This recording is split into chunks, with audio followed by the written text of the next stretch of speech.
Bonjour à tous. Cette histoire de vaccination nous donne une nouvelle fois l'occasion de nous moquer de notre gouvernement. Alors je ne critique pas l'exercice parce qu'il ne faut jamais manquer une opportunité de s'exprimer sur un sujet qu'on ne connaît pas, on est français tout de même, mais quitte à me lancer dans une analyse de bistrot et trouver des responsables, je préfère quant à moi tenter une hypothèse plus originale. Alors je me lance, personnellement je pense que tout ça c'est la faute à la télé du XXe siècle. Et là vous allez dire, mais qu'est-ce qu'il raconte? Je m'explique. Les années 80-90, c'est le règne absolu de la télévision. Les 30 Glorieuses avaient installé un certain confort dans notre société, alors on ne voulait plus de ces dirigeants durs et froids qui nous rappelaient l'époque où le monde était cruel. Non, on aspirait en ces temps-là à plus de douceur et d'humanité, alors on a prié la télévision et son bel écran couleur de nous fabriquer les personnalités politiques capables d'attendrir nos âmes de consommateurs angoissés. Alors ces personnalités avaient compris qu'il fallait séduire pour se faire élire. Donc, plutôt que de risquer leur popularité dans des réformes douloureuses sous prétexte de préparer l'avenir, elles ont multiplié les lois au grand cœur, les hautes autorités, les Grenelles et les réformes constitutionnelles rassurantes dans le seul but de satisfaire nos revendications, toutes nos revendications, même les plus capricieuses.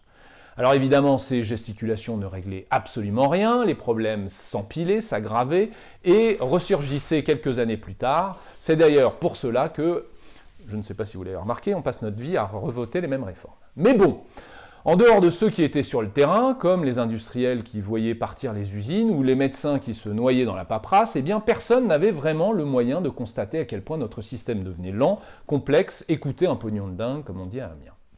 On n'avait pas, à cette époque, le moyen de nous en rendre compte parce que l'information était difficile d'accès. Et il était compliqué de vérifier les affirmations des experts rassurants qu'on nous envoyait sur les plateaux télé aux heures de grandes écoutes. Et si ça ne suffisait pas, pour faire taire une rumeur, un expert, eh bien, il suffisait de trouver un bouc émissaire populaire ou de lancer une polémique et hop, notre bon peuple détournait le regard. La télévision était en réalité l'outil idéal pour nous influencer. Mais on ne peut pas tromper 1000 personnes 1000 fois. Et l'opinion publique commençait sérieusement à douter et à changer de gouvernement à chaque élection quand déboulèrent les médias sociaux. Tout à coup, les reporters amateurs et les hackers militants se mirent à déballer les secrets les mieux gardés du monde, obligeant les médias traditionnels à faire leur boulot et à balancer à leur tour.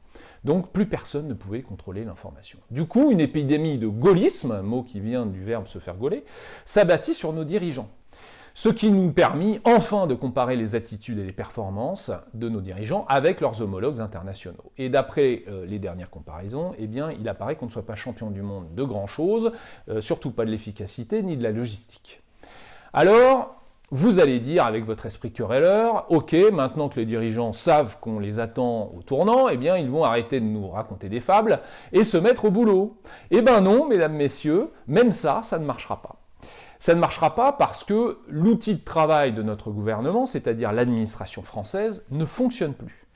Elle a tellement été alourdie par des décennies d'empilement de lois contradictoires et de services complaisants que même quand une bonne décision est prise au sommet de l'État, il est à peu près certain que son application sera lente, décevante, voire même inexistante. Il va donc nous falloir redonner d'urgence de l'agilité à nos institutions, et vu que personne n'a l'air d'accord sur comment faire, je sens qu'on va vivre encore des expériences intéressantes dans les prochaines années. À bientôt.